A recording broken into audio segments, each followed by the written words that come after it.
Hello and welcome back to Watching Brief for the week of the 8th of May 2023. We are in fact back, and we're hoping to get back to a regular weekly schedule after, first of all, lots of drama at Archaeosoup Towers, but then also something really funky happening in and around House Brockman. Andy is a little bit too embarrassed to announce it himself, so I'll just say he's now a granddad. Ah, bless his cotton socks.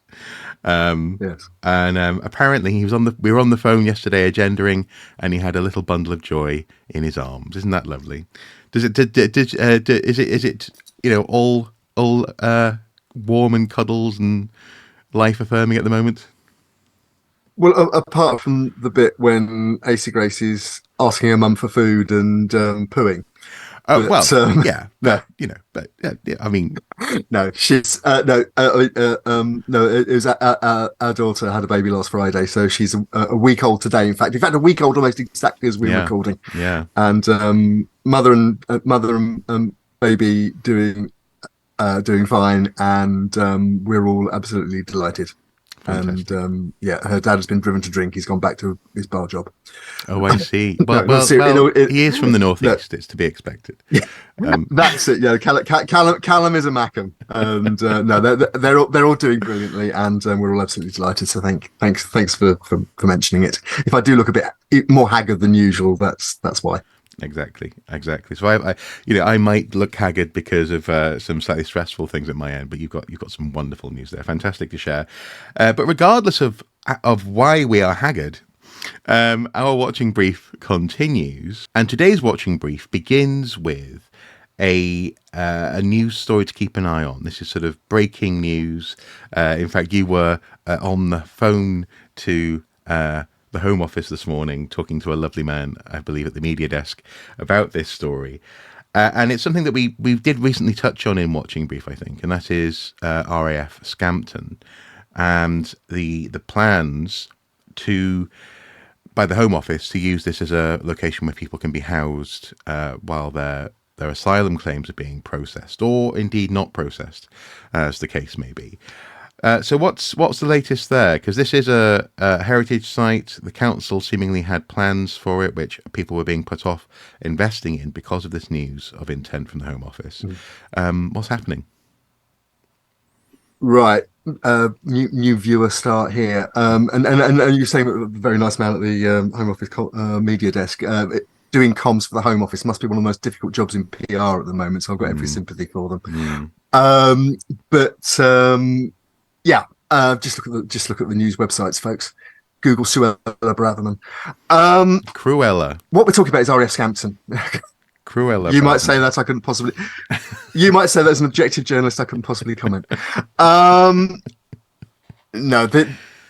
what we're talking about is RAF Scampton. RAF Scampton is possibly the most famous RAF base in the country. It was the home of 617 Squadron, who are better known.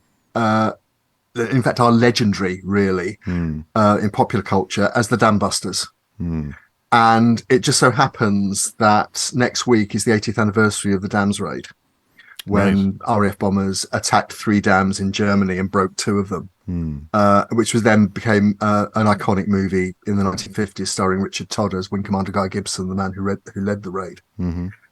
So you couldn't really have a more sensitive aviation heritage site than Scampton. But the Home Office, under Home Secretary Suella Braverman, have decided that it is going to be one of the locations for housing up to 2,000 asylum seekers. Now, what they're talking mostly about single men. Okay. In these locations, the idea is that at the moment, asylum seekers who mostly come across the English Channel on rubber boats, usually facilitated by people traffickers. They arrive in the country as they are perfectly entitled to do under the UN Refugee Convention. They claim asylum as they are perfectly entitled to do under the UN Refugee Convention, the idea of an illegal asylum seeker is an oxymoron. You can't be here illegally and claim asylum. It's a perfectly legal thing to do under international law and the UN Refugee Convention. But the row has been that these people are being housed in what are euphemistically called hotels. In fact, they're often just hostels with very basic facilities, at great expense to the government. But the government is partly to blame for the expense because it's been incredibly slow processing people's claims. And the upshot is that the government and the Home Office in particular have been under pressure to, quote, do something. And in fact, since he became Prime Minister, Rishi Sunak has made as one of his 5 key pledges to the British public stopping the boats. In fact, many more people arrive in the UK legally as immigrants than arrive across the channel in the small boats. But there's a lot of smoke and mirrors going on in terms of this particular issue. So why RAF Scampton? Why are we on the phone then this morning to them? Well, East Lindsey District Council, which is the local authority, has been working with partners, including the government, actually, to find a future for RAF Scampton after it was closed as an RAF base recently. The RAF no longer wanted to operate from there. Okay. The council, which incidentally, actually, for people who are interested in the post-medieval period, it's named after the ancient kingdom of Lindsey. But it's actually in now what's called Lincolnshire. And the council had put together a £300 million package to basically restore and promote the site as an aviation tech and heritage hub for the area. With the potential, the tourism potential, for example, of being one of the most famous air bases in the country, and the base of one of the most famous squadrons in the RAF. With the base contains a number of listed buildings from the 1930s and 40s, and it also has the grave of Wing Commander Guy Gibson's Black Labrador, who was run over the day before in fact, almost as the raid was being prepared and briefed. It's very famous. It's a very famous part of the Dan Busters story. Not least because the dog has a name which is now seen as a racial slur, but wasn't in the 1940s. No. Anyway, that all coming together was all coming together, and then the Home Office announced this plan to house up to 2,000 asylum seekers on the base. That immediately put the kibosh on the plans, the redevelopment plans. The council's furious and has taken the government to court. The first part of the case was heard yesterday when a judge refused to grant what's called an interim injunction to actually stop the work. Well, were they pursuing? It looks like they were pursuing a halt to moving the Home Office moving materials, equipment, or people onto land at the former RAF base. Yeah, that's exactly. Yeah, that and that's what an injunction would do. Right. The judge refused to grant that. The Home Office said a number of things which are quite interesting, a bit according to the reports. One is that nobody would be going onto the site before July. No. And in fact, this isn't an end of the court action because they are setting a date for a full judicial review, which could stop the work. We've talked about judicial reviews before on Watching Brief with regard to Stonehenge and the A303. And they basically, a judicial review is when somebody thinks a party in government, local authority, whatever, has acted unlawfully. And if it's shown that they have acted unlawfully, then the work, whatever is at question, can be stopped, and essentially it presses the restart button, reset button. Among the information that came out or has come out in the last few days, partly through the court case and partly through a separate application to West Lindsey Council, District Council.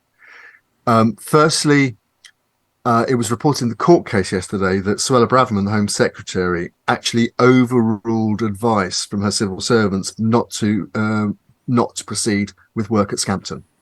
Home Secretary was advised it wasn't a suitable site to proceed with.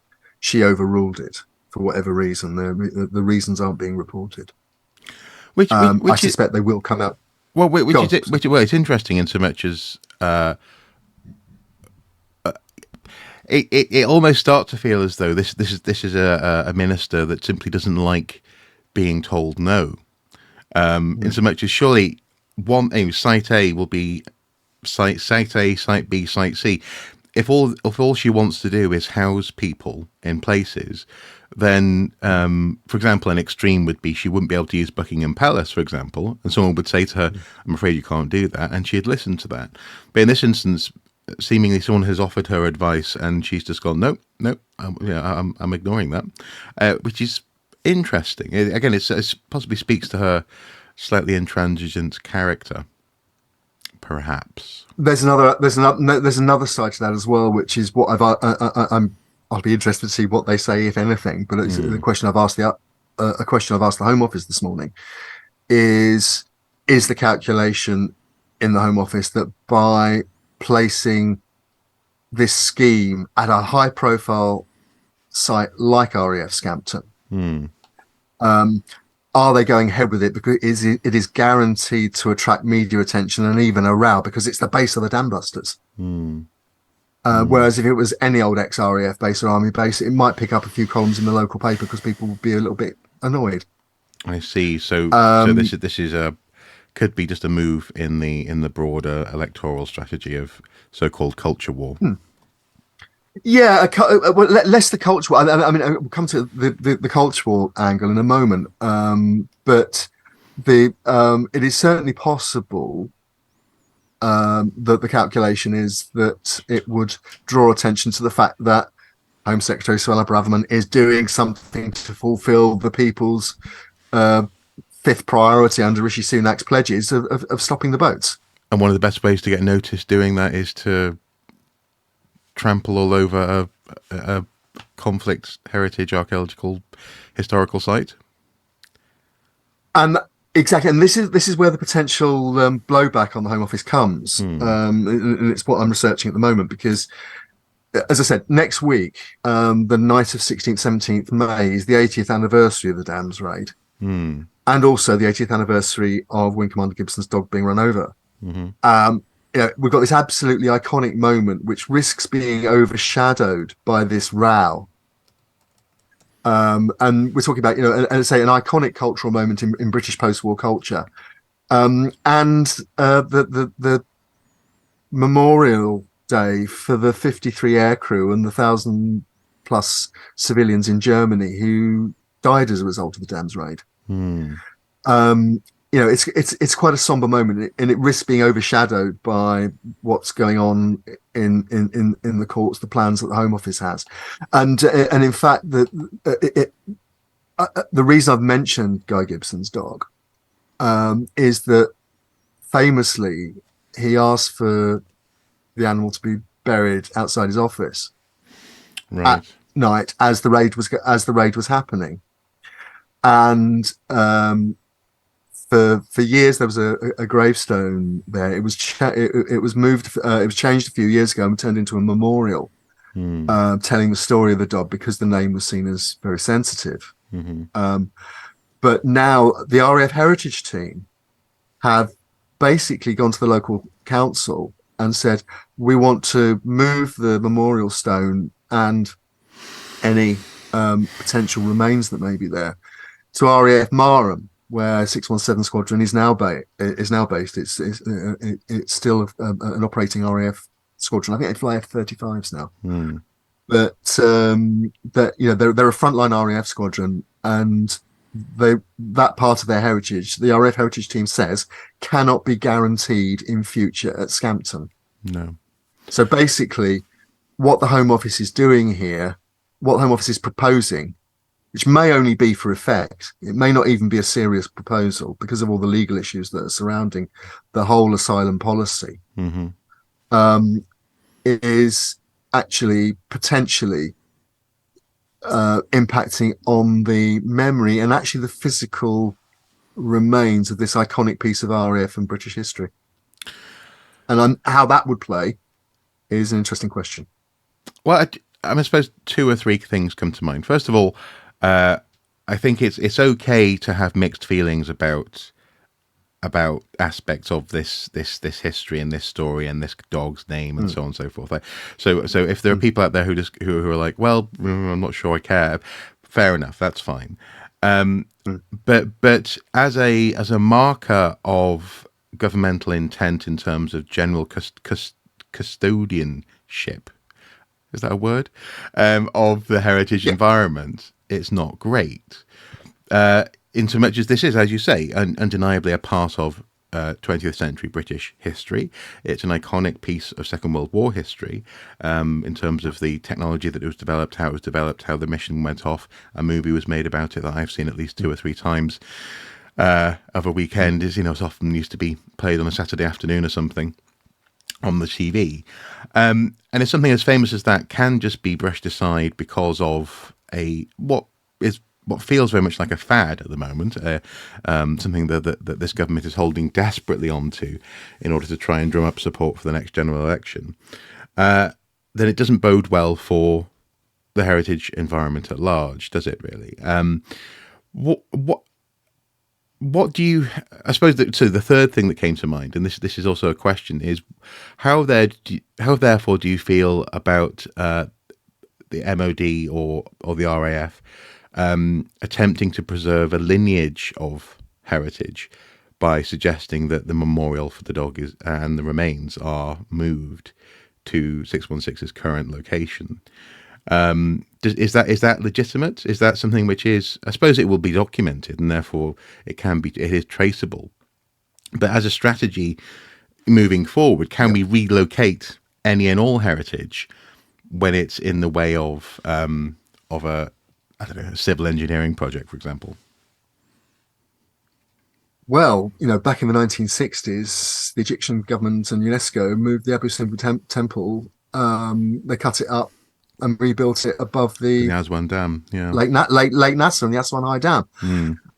So the short answer is yes. And certainly the RAF Heritage Team's application to West Lindsey to move the dog's grave and memorial is along the lines of the current 617 squadron is best placed to ensure that heritage is protected going into the future. That physical heritage is protected going into the future, whereas leaving it in situ at Scampton, they can't guarantee that because of the uncertainty that's been caused by the Home Office plan.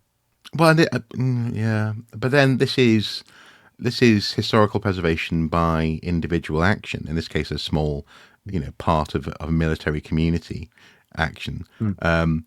But isn't this meant to be the nationalistic lovers of British history, don't change anything stripe of government? Well, don't tear down statues, etc. Yes, in short. It's almost like they're hypocrites. It's almost sorry. again, you might say that I couldn't possibly comment. Yeah, exactly. But look, exactly. It doesn't. To put that more politely, it doesn't sit well. This idea that they hold certain aspects of Britishness, and indeed making sure that people who come to this country are assimilating, etc., whatever language they want to use, into something which they seem to hold dear, but then at the same time are happy to trample all over for the sake of short-term political gain. It is inconsistent.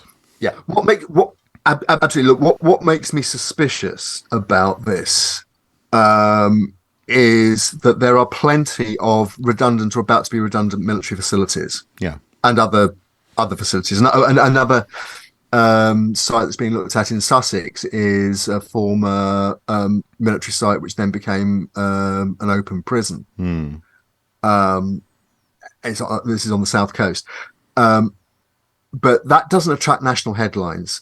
Scampton somebody in the Home Office must have realised would attract national headlines, and they've decided to go ahead anyway. And there are plenty of other places they could have gone. They've gone for one of the most sensitive, which is has a high profile anyway, and is subject to a £300 million redevelopment plan. So obviously we know that Braverman, the minister in charge, ignored advice. Is there any way of understanding what advice has been proffered, or is that part of what you're researching? Me and probably others. I mean, the only way we're likely to find out is through a Freedom of Information Act request, unless the government volunteers the information. Right. And even then, we want to cross check it. Yeah.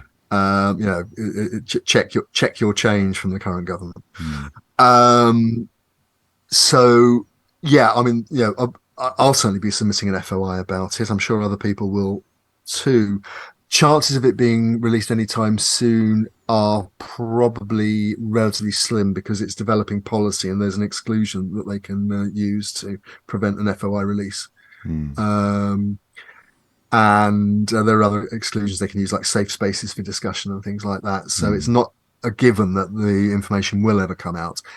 It may well do. I mean, and particularly if there's things happen in Whitehall, like ministers change. So if so the next one wants to clear house. Yeah, if the next one wants to show a distinct difference or whatever, then all sorts of games come into play.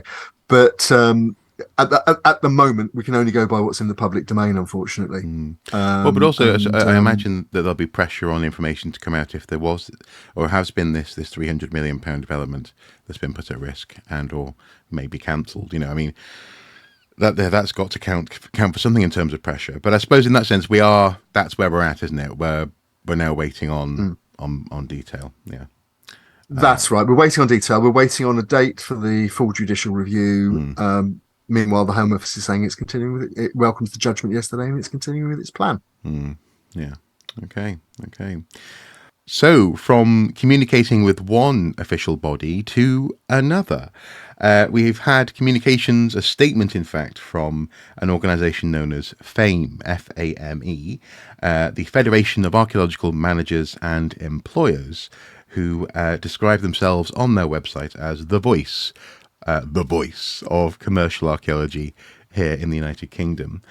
The statement, I would suggest, is possibly slightly ironic, in so much as they say that in the past, FAME has been approached to take part in various proposals to set wages, usually through the Industry Working Group, the IWG. FAME has always declined to participate. However, recently we were alerted to the possibility that even being a member of the IWG may lead to a breach of competition law.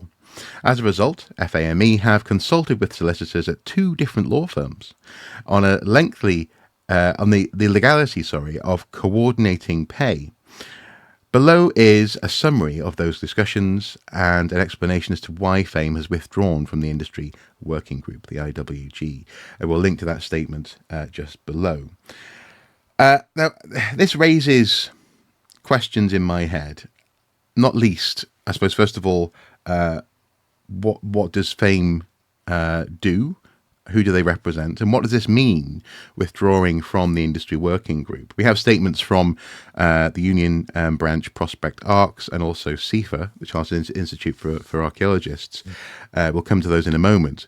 But where do you want to start with this one? Because surely if the voice does something or doesn't do something, doesn't say something, then that has an implication.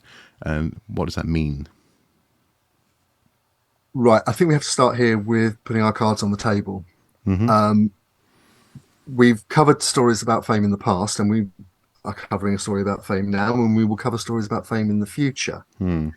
But we are partly stymied in that effort, because although we cover archaeology stories in what we regard as the public interest, and follow the journalistic and editorial codes in terms of separating fact and opinion and offering rights to reply and so on. When we ran a story last year about FAME's involvement in allegations that the archaeological establishment had attempted to prevent a group called Save British Archaeology effectively starting up to and promoting itself to support threatened archaeology departments.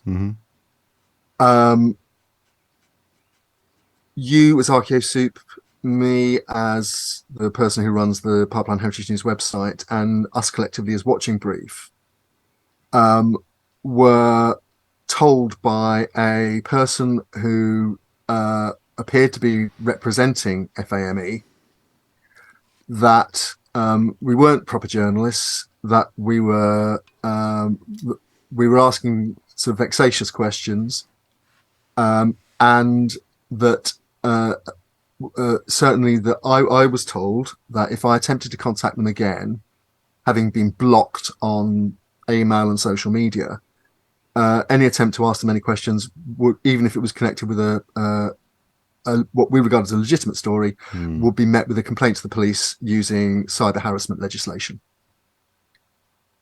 Now, I'm putting that out there as a fact. I have the email. Have the receipts. Yes. Yep. And you know, it's for the members of FAME to decide whether that is an appropriate way for an organisation which operates in the public domain and seeks to influence public policy to operate. Yeah.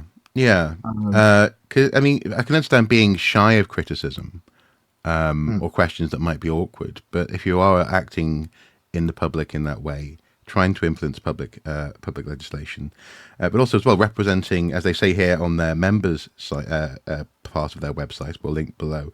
FAME represents a diverse range of employers, from private companies to charities, from sole traders to larger archaeology organisations. Our members, in random order, are, and there's this huge list of dozens of logos that people can check out. It inevitably, it's only responsible to ask at some point, what does this mean? As I say, what does it mean when obviously they're blocking queries, but also now stepping back from the IWG. I mean, to put it slightly wryly, is that a good use of the voice of commercial archaeology, this collective voice that they're bragging about having? Do we have a take on it, or is it better just to look at what other people have said about this? Well, I think two things. First of all, you know, FAME have done what they've done, and they've put the statement into the public domain, which means we can comment on it quite freely, as anybody else can. Hopefully. And indeed, as many people have done on archaeological social media. But I think and many of those people have been blocked, it should be said, or at least they claim to have been blocked as well on social media. That's a whole other story, and you know, it's anecdotal. Well, it is anecdotal, yeah, but it's a way of behaving. But anyway, go ahead. Put it this way: if I was setting out to investigate this, and I'm not saying I am, no, but there does appear to be a pattern of behaviour here. But anyway, let's cut to the immediate issue of the statement. So the statement's in the public domain, we can comment on it, we can comment on the reaction to it. Bit of background. The industry working group is primarily, it was set up in 2014, and it was primarily there to act as a workshop, basically, for organisations, including, as well as FAME, what was then the IFA, what's now the CIFA, the Chartered Institute for Archaeologists, and the Trade Union Prospect, which represents many archaeologists, and in fact now represents probably many more archaeologists than when the industry working group was first set up. And it was to enable them to talk about the health and welfare and future and development of the profession in a non-partisan, cross-industry sort of way. It was primarily there for the commercial sector, but it has observer observers from, for example, the Association of Local Government Archaeology Officers, Algeo, and the private organisation an influencer Badger, and the Badger Diggers Forum. So it's not. It was trying to be inclusive. It was a big tent where people with direct concern in the organisation, in the organisation of British archaeology, commercial archaeology at least, could talk about very relevant issues. And if you look at the terms of reference, and we'll publish a link to it below the line, the group set out to discuss, for example, entry-level skills development and training, professional development, accreditation. It would look at labour market intelligence and resources and capacity. It would promote professional accreditation as a thing to go for.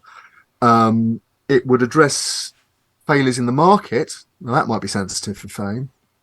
But it would also act as an advocacy body relating to policy and regulatory change at a government level. And that's where they're absolutely in the public domain, and where it's absolutely in the public interest that we are able to cover what fame does and says, and that they're accountable for what they do and say. But it talks about promoting equality, diversity, and inclusion. It talks about maintaining proper health and safety standards and developing health and safety practice. It talks about engagement, and it talks about engagement with clients and allied professions. All fine. Now, where fame appears to have a problem now, and it hasn't done before, and it's been it's nearly 10 years that it's been involved in this particular process. Are a couple of clauses in the terms of the reference which relate to promotion of employment rights and good practice, but also pay and conditions within the sector, including pay minima, average and recommended salaries. Now, that is where fame is saying they've now had a red light from their lawyers. Now, we don't know why somebody suddenly asked, are we doing something that we shouldn't under competition law? Because under UK competition law, if you operate as what's called a cartel, setting pay and conditions which cannot be varied, or are not varied by an informal agreement or whatever.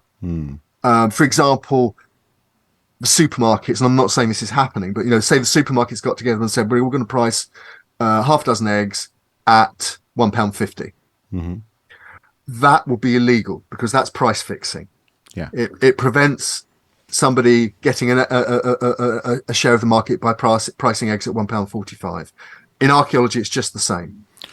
Well, but regardless, I mean, we have seen not so much setting of rates, but certainly action that has influenced other units to take action over, for example, cost of living, with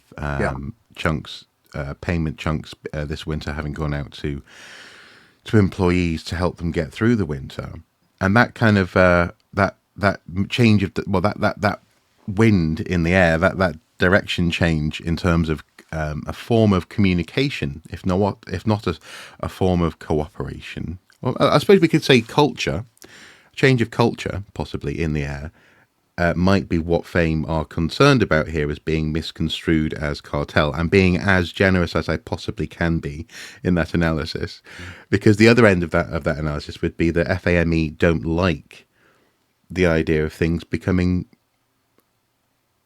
well, I suppose one way of saying it is to be more equitable, and less control being in the hands of CEOs, many of whom they seemingly represent. I suppose that's just to say, historically they do seem to have been a top-down body as opposed to a bottom-up body in terms of the relationship between people on the ground and people in management. Look, I mean, that's a very broad observation. It's a very broad observation, but it's one that's shared by a number of people. Look, there was a comment on social media in the wake of fame announcing that it was withdrawing from the industry working group, where somebody said, Riley, and it was a woman archaeologist, pointing out that the of the known officers of FAME, there were more people called Tim than there were women. The more Timon than women. Yeah. Well, yeah. Yeah, that's a it's said in jest, but it's masking a very serious point. Yeah. It is. People have questioned and are questioning how representative fame actually is. The active parts of fame actually is. Now, again, you can look at clause 3.4 of the terms of reference. Says that as part of its work to improve pay terms and conditions within the sector, the group, that's the industry working group, may agree pay, recommended salaries, and other recommended terms and conditions of employment as it sees fit. However, agreement over such matters must be reached on consensus between CIFA, Fame, and Prospect. Now, that is not dissimilar to the situation that, for example, the British Medical Foundation, British Medical Association, which represents doctors, is in negotiations with NHS bodies. And there's been a lot of talk recently, for example, about unions negotiating together with government and NHS leaders to come up with a new pay offers and pay structures within the NHS. So it is not, in other sectors, there has been discussion which has involved professional associations and employers, and that's not seen. Doctors aren't accused of operating as a cartel. No. And as you pointed out, when this statement was made, it's not as though the law has suddenly changed. No. In that sense, there hasn't been some new provision that's been put in place, and which they've had to seek consultation on. That's absolutely right. And in fact, if you look at the statements from both the Chartered Institute for Archaeologists, in particular from Prospect, Prospect, a trade union body which will retain lawyers with particular expertise in employment and competition law, because that's their business. Then they appear to be suggesting that they think that there is certainly an alternative view to the advice that Fame says it's received. Yeah. Obviously, we'll be linking to those statements below as well. Yeah. Indeed. I mean, I think the question is, the immediate question is okay, it's happened and it's not gone down very well in parts of the archaeological social media, certainly. The optics of an employer's body walking away from a forum where it can interact directly with the professional association for its workforce and the trade union for much of its workforce, it's not a good look. It looks dismissive. It looks uninterested. Now, Fame, to be fair to them, they say they've received legal advice and they're acting on it. But I think the other thing, other than the optics, the immediate optics, it is suggesting that Fame, through this action and not seeking to, but by taking the immediate public action of walking away, rather than saying, okay, guys, we've got this issue, let's discuss it and come up with a working modus operandi that we're all happy with, as the IWG Code of Terms of Reference say. Why make the gesture of walking away immediately? And is it that Fame does not want to, it wants to maintain its freedom of action, its freedom of decision making? It doesn't want to be ultimately influenced by either its workforce or the professional association that accredits much of its workforce. I wonder what those roughly 65 members would have to say about that. At the moment, there's no suggestion that this statement was put out to them No. before it was made. Now, it may be that that was the case. If you're a member of FAME, my DMs are open. Please tell me that this was consulted before it was published. No, well, that'd be good to know. If it wasn't, then because of the implications for not least in terms of industrial relations with your workforce, then perhaps you might want to have a word with the senior officers of FAME who've done this. This went out over the signature of the current chair. Yeah, of course, have a word with them and hope that they don't block you, obviously, on social media. You might say again. Just to be really, really clear on that. That's not. I'm not saying that on the same level that I might be like, oh no, they blocked me. It's much more a case of how can we know? We're having to ask random people who may or may not be watching this to possibly DM us when a reasonable publicly acting, publicly lobbying organisation would be approachable for that sort of question, i.e., did you consult with your members before you made this statement? That's a reasonable question to ask, and we cannot ask them because they've blocked me on social media, you on social media, and emails. It's not a good look. It's not a good look. I think it is only fair to report actually that senior respected professionals, totally independent of Archaeosoup and the pipeline and you and I, have reported similar treatment when they've raised questions with members of FAME in the past. But I think particularly at a time when obviously pay and conditions are front and center of many people's lives simply because of the cost of living crisis and the energy the energy price hikes and so on that we're all living with. We're seeing the industrial disputes in the health sector, in education, and in many other areas. We're speaking when one of the train drivers unions is on strike today and another one's going on strike tomorrow. So this is really serious stuff, and and we're quite right to talk about industrial relations in terms of archaeology because it is an industry. And if you don't work cooperatively in industrial relations, then you tend to end up in a situation which is confrontational. Where and those kind of issues arise, particularly, for example, when individual companies and industry negotiating organizations don't talk to trade unions and professional bodies. We've seen it in the medical sector recently. It's one of the reasons the Royal College of Nursing have been going on strike for the first time in over 100 years. They've been around because the health secretary refused to sit down and talk to them. Yeah, and so in that sense, it's in the air more broadly. But also, obviously, it's in the heritage and archaeology sector. Absolutely. And if FAME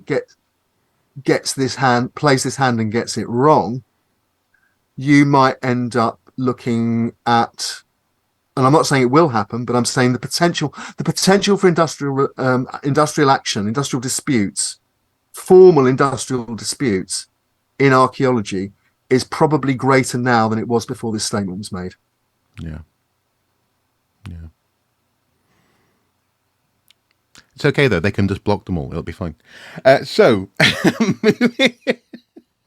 can I make one other point? And again, FAME. I'm looking at the terms of reference, and again, the irony upon irony in this. It's not as if FAME were a poor little organisation being bullied by the others into discussing things that it wasn't appropriate for them to discuss. Clause 2.4, membership under membership and administration in the terms of reference, the group is normally chaired by a representative from FAME. CIFA will normally provide the secretariat, and Prospect will normally provide the premises. It was a partnership, but in terms of the actual organisation and the running of the meetings, FAME were in the chair. They don't say that in the statement. No. And one final, Oh, come on. thing. We can't get away from this story. Go on. Yeah, okay. Well, one final thing. Look, it's an important story. It's an important story. Yeah, it is. Yeah. If you look at the statements from both Prospect and from CIFA, they say there are two things that I think are common to both of them. One is that they're going to carry on talking anyway with each other and other representatives of the industry and workforce like Badger and so on, and that they see that as a way to promoting a healthy, successful, equitable industry. Yeah. Now you can argue amongst yourselves whether there's an implication there that Fame isn't interested in that kind of discussion in the end.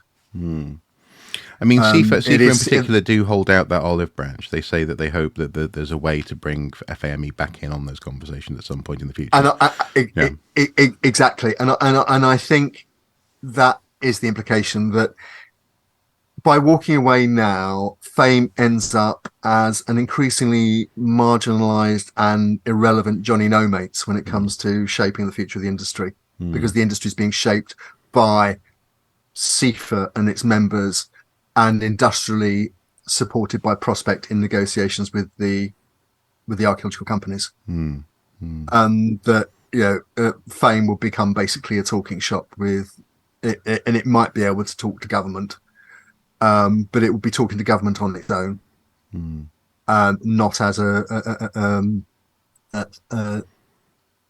as a professional body like the BMA. So a voice without head, heart, and lungs, perhaps. Who knows? Yeah, but perhaps more of a. Well, actually, I probably shouldn't mention the CBI at the moment, given it's currently imploding amid accusations of appalling conduct by some of its members. But that's the sort of analogy. The Fame becomes a sort of CBI, and CIFA becomes a sort of BMA supported by Prospect. So it's a realignment within archaeology, but maybe Fame might see itself in months or few years as a Johnny No-Mates and want to come back in and start talking again. Less fame than infamous.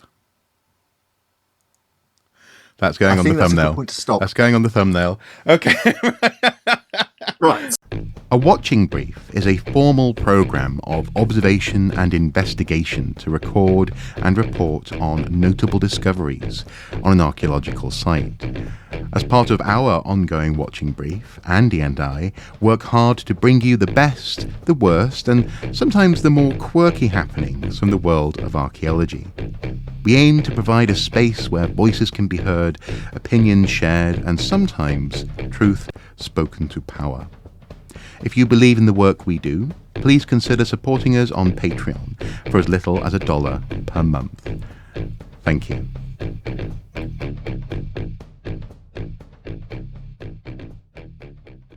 Now we can move on to news of coinage. This is a headline, or at least the headline on a statement by Durham Constabulary,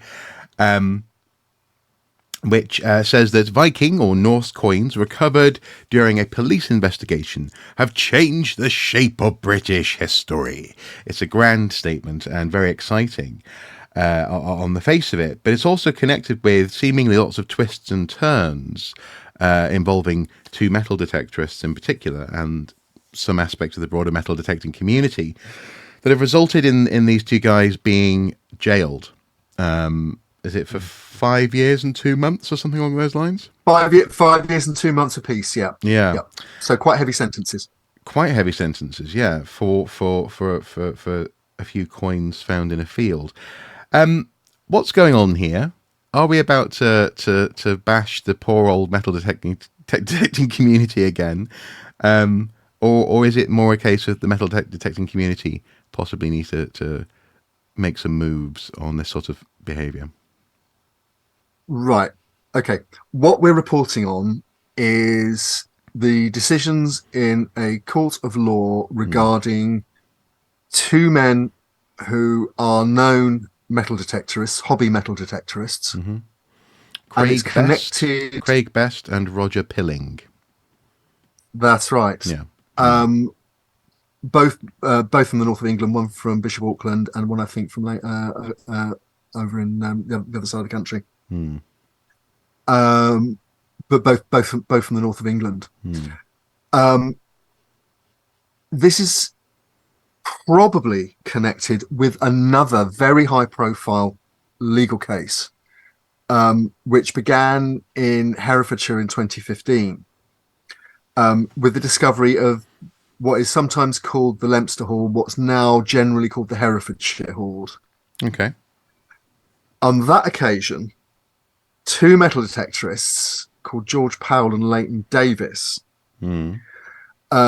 made a major find of approximately 300 Viking period coins and other material, including a rock crystal mounted pendant and a finger ring. Most of that hoard is still missing. It was valued as... So how do we know what was found? From forensics on photographs, laptops, that kind of thing that was seized as part of the court case. Interesting. Okay. Basically, on that occasion, the Powell and Davis found this hoard, didn't declare it as treasure, which they should have done. They were legally obliged to do. They then appear to have talked to coin dealers, Simon Wicks and Paul Wells, who were also found guilty in the subsequent court case. Powell got 10 years, Leighton got 8.5 years, Wicks got 5 years, and in December last year, and I think we might have mentioned it at the time, Powell and Davis were ordered to repay £600,000 each, or face an additional 5 years in prison under the Proceeds of Crime Act. Wow. Okay. So you have a massive, historically important Viking period, 850 to 900 CE hoard that is discovered, is not declared, most of which is now missing somewhere. Those protagonists are in jail and have been for some time. What happened, what this latest case is about, Mr. Best and Mr. Pilling somehow seem to have got hold of coins of that period, which the experts who were analysing it, analysing the coins and analysing their conduct, think are probably from the Leinster/Herefordshire Hoard, or if they're not, they're something very similar. Either way, they ended up with around 44 silver coins, right? Some of which are very rare, and hence the rewriting history argument. Basically, as it was described in court, Mr. Pilling was described by the judge as the brains of the operation. Mr. Best was described as the quote front man, and they were arrested after attempts to sell the coins through an American coin dealer were notified to the authorities, and Durham police set up a sting in the Royal County Hotel in Durham. You may know it. And police officers posed as representatives of an American buyer, and engaged through a meeting, halfway through which Mr. Best was arrested. Right. Simultaneously, the police raided Pilling's house in Rosendale and recovered the rest of the coins. Best had a sample on him, and Pilling had the rest. Right. The charges were conspiracy to sell criminal property, which were the coins that they were in illegal possession of, and a separate count of possession, and hence they got the same sentence, same charges, same sentences. There's a number of things that are interesting about it. First of all, there is no suggestion that Best and Pilling actually, although they're metal detectorists and active metal detectorists, actually found the coins. They got them through some other means. Yeah. But that wasn't made clear in court. And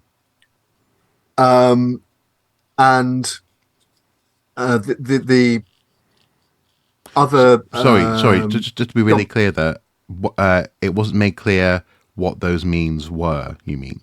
That's right. Yes. It wasn't made clear where the coins that Best and Pilling were in possession of originated. They're Right. believed to be part of the Herefordshire Hoard, but it's not 100%. It's not 100% secure that that's the case, and certainly the mechanism by which they travelled from Herefordshire to a hotel meeting in Durham is not clear at all. So this might just be something that's anecdotal and hanging around on social media, so feel free to disabuse me of this notion if I am in fact incorrect. But is part of the sentencing essentially hanging on the fact that they are not revealing their co-conspirators? I don't have that level of detail, unfortunately, but certainly a judge will take cooperation with the police into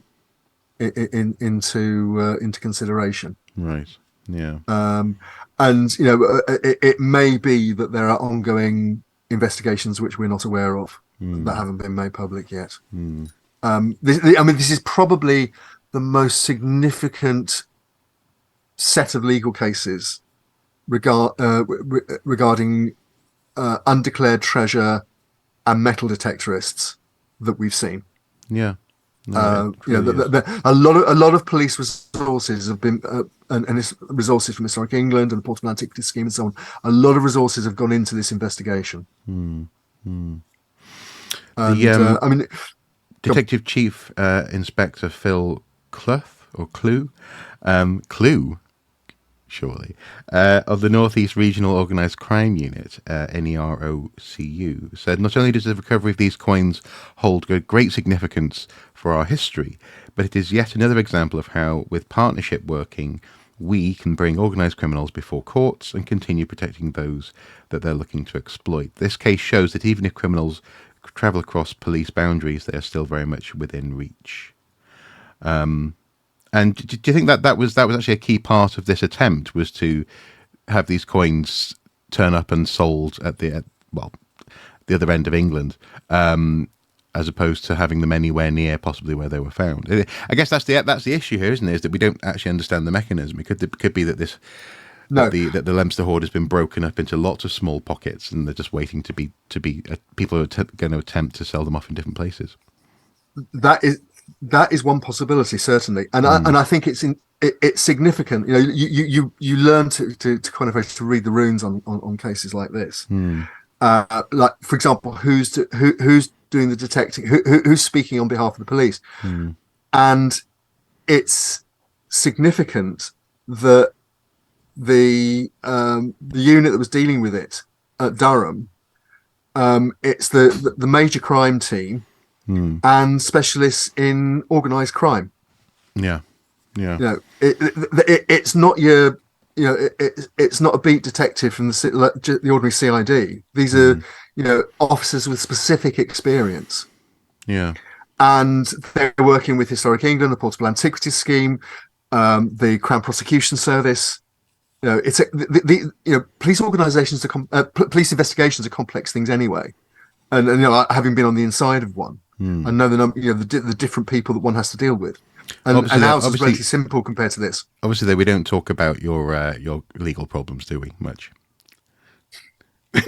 Nothing was proved, as Joe Lycett says.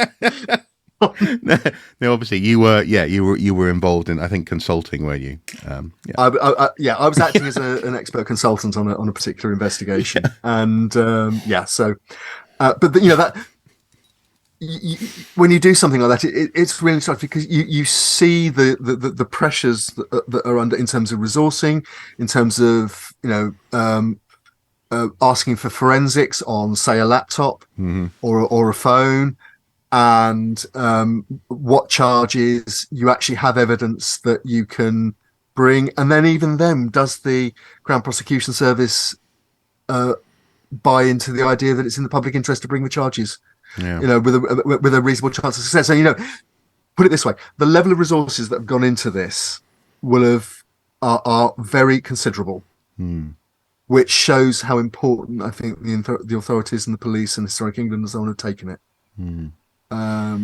Because what you have is the basis of all metal detecting, if you like, and certainly the basis of all legal metal detecting is that people play by the rules. It's relatively unregulated. The only real rule is the Treasure Act 1996. Yeah. And here you've got people who didn't actually ride roughshod over the Treasure Act 1996. They acted as though it never existed. And that they were playing finders keepers. And that is and attempting to sell outside the country as well, which often indeed, absolutely, yeah. What the police are able to try and start to develop from things like this, and from an intelligence point of view, is things like, for example, what are called distribution networks. And the same as with drugs. You look for the key players, you look for what their particular interests are they based in a particular location, and all that kind of thing. And the more cases like this you can investigate and prosecute, and again, you bring the prosecution at the point where you think it's no longer, one of the reasons it's no longer necessary to keep quiet and keep material out of court, for example, because it's still part of a live investigation. Now, there are lots of obviously, being a live investigation, I'm not sure we can comment on it in much more detail, and certainly that details are few and far between, for quite rightly. But this does come in the context of, for example, a couple of days ago, Grimsby Live, the news feed, went with the headline, "Trial Permit Scheme for Metal Detectorists on Cleethorpes Beach to start as soon as possible." This is following outcry from metal detectorists who wanted access to a beach under the care of North East Lincolnshire Council, where the council have decided to issue licenses for that block of land because seemingly they saw that metal detecting was becoming a nuisance, if not a hazard. I think we need to point out in context of that one, actually, it's also part of a triple SI, so it's environmentally sensitive. No, absolutely. But again,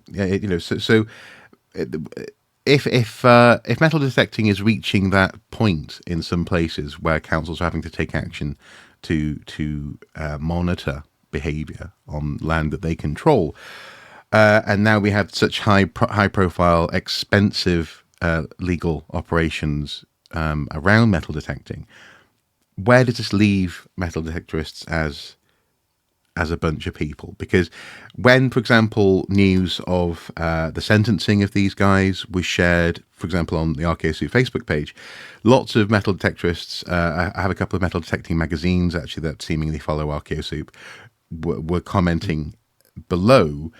And I think probably, almost certainly in good faith, saying it's a real shame that these people behave like this. It's a real shame that they're bringing down the hobby, so on and so forth. The problem is, though, that can feel a little bit like thin gruel when we see so many people with metal detectors going out there and behaving questionably. We see reports of divots and, at the very least, people having trip hazards. Never mind people actually finding material and attempting to sell it in an illegal fashion. Where do you think the good guys? What do you think the good guys can do and should be doing? Because this does seem to be gathering pace in some way, doesn't it? This at the very least, authorities looking at what metal detecting communities are doing. I think there's a very deliberate policy going on in Historic England in particular, and with Historic England's role in heritage crime. And we're about to see, and I hope we're going to be able to talk to the people behind the new C4 expert group on heritage crime. But I think there's a very deliberate policy being followed at the moment. We've seen it in terms of prosecutions of wreck divers for removing material illegally, and in fact, the fraudulent fencing of cannon from to a collector in America. And we're seeing it on land with prosecutions like Leinster, Stroke Hereford, and now Pilling and Best in Durham. And it's the old phrase "pour encourager les autres," to encourage the others. The famous, I think it's Voltaire, said that every so often the English shoot an admiral to encourage the others. After Admiral Byng was executed for dereliction of duty in the 18th century. This is pour encourager les autres. In other words, don't try it on, guys, or you will get caught. And not only will you get caught, you will get sentenced to prison time in years. Yeah. Well, in this instance, fractions of a decade. The original guys 10 years, these guys 5 years. Yeah, absolutely. Serious prison time for trying to for breaches of the egregious breaches of the Treasure Act. Now, what's interesting about it? I've been researching the story for a long read piece for Pipeline, and one of the things I came across was a video that was published on YouTube by a metal detecting YouTuber the day after Best and Pilling were arrested. Best and Pilling, it sounds like a really low grade ale, doesn't it? Best and Pilling. Give me a pint of Best and Pilling. Sorry, go on. Video, day after they're arrested, Yeah. Video came out the day after they were arrested, and this particular gentleman was saying, first of all, I was shocked to be contacted yesterday by Durham police. And the reason he'd been contacted by Durham police was that they'd seized phones and they were following up contacts. Right. And he said, and I'm paraphrasing here, but he basically said, I was completely shocked. I've known this guy for years, straight up and down, well known and respected in the detecting community. The good guys can sometimes also be the bad guys. And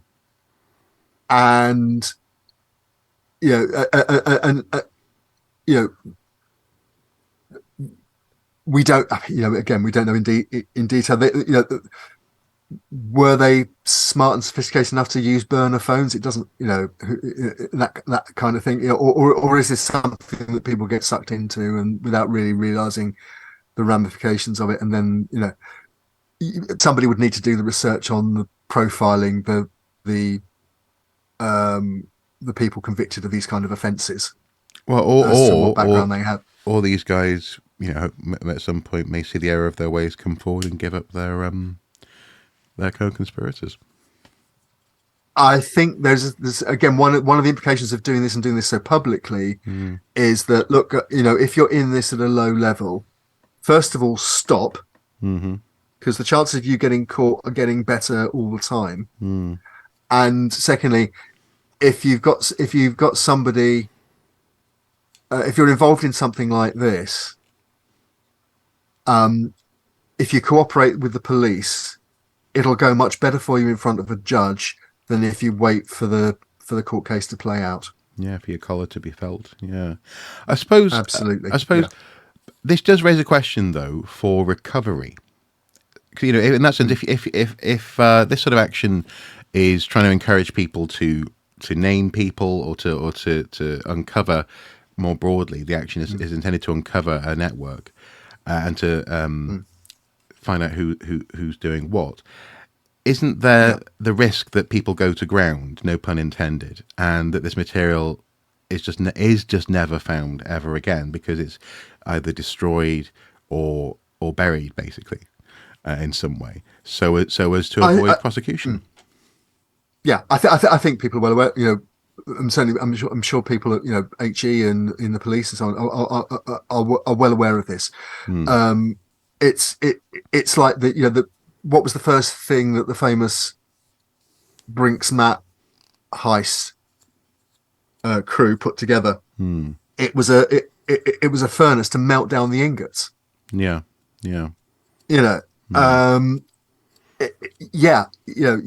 Okay. you'll get less in pure bullion value for silver than you would do for the actual coins, but it might be safer and you'll get something. Mm. On the other hand, we, when coins can be worth an individual coin, if it's unique enough, can be worth 4, 5, even 6 figures. Mm-hmm. You don't need that many of them to make a decent return on your So trouble. you can just drastically reduce the size of your liability by picking out the more valuable stuff. Not that I mean to be giving people hints here or tips. No. Look, we're not saying anything here that people who are involved in the illicit transfer of cultural artifacts aren't already aware of. Yeah. Yeah. But I suppose it just to steer us back a little bit. That question about recovery is surely, as part of the goal of the sort of investigation, actually recovery, or is it better to say, for all we know, this material has been destroyed in some form or is lost, and what we're doing here is we're investigating the way in which future material might be recovered. In that sense. Well, it's complex, isn't it? Because all of those things are in play. Obviously, I'm sure, HE, the Portable Antiquities Scheme, British Museum experts who were involved in this, they would all like nothing more than for the rest of the Herefordshire Hoard to be recovered intact and to be properly considered as the archaeological event that it undoubtedly was. Mm-hmm. That's not possible at the moment because of criminal activity. And so the immediate issue is to deal with the criminal activity. And if out of that you discover criminal networks, individuals who were putting particular expertise towards the fencing of illegally acquired material and that kind of thing, that's all to the good.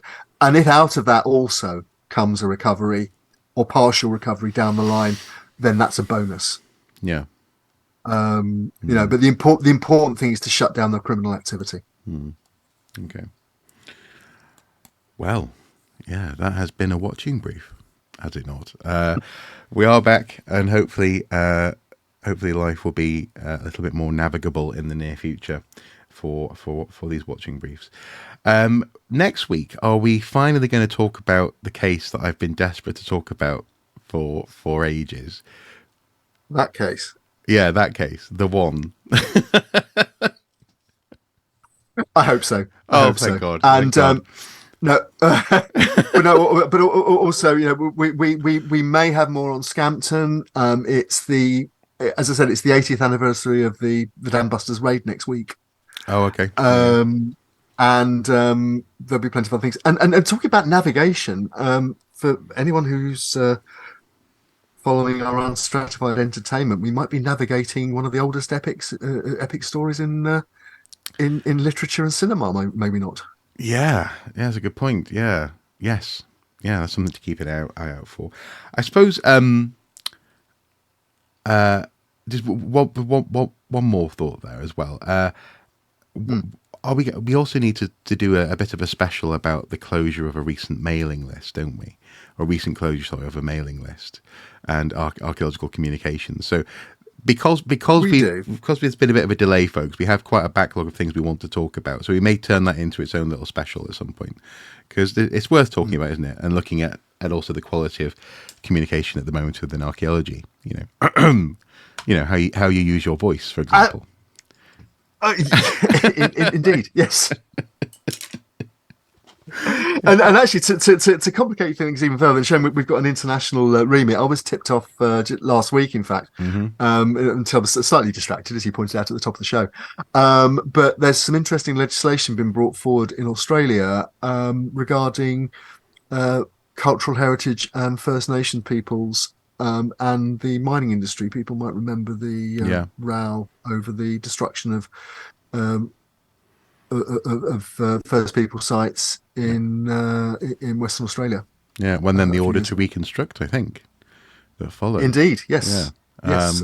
So anyway, there's been some legislation to try and ensure that never happens again. But Okay. how effective that'll be is up for debate. So I think we might be looking at that in the next few weeks as well. So plenty to look forward to. Thank you as ever for your time, Andy. Thank you guys for watching. Please do comment below.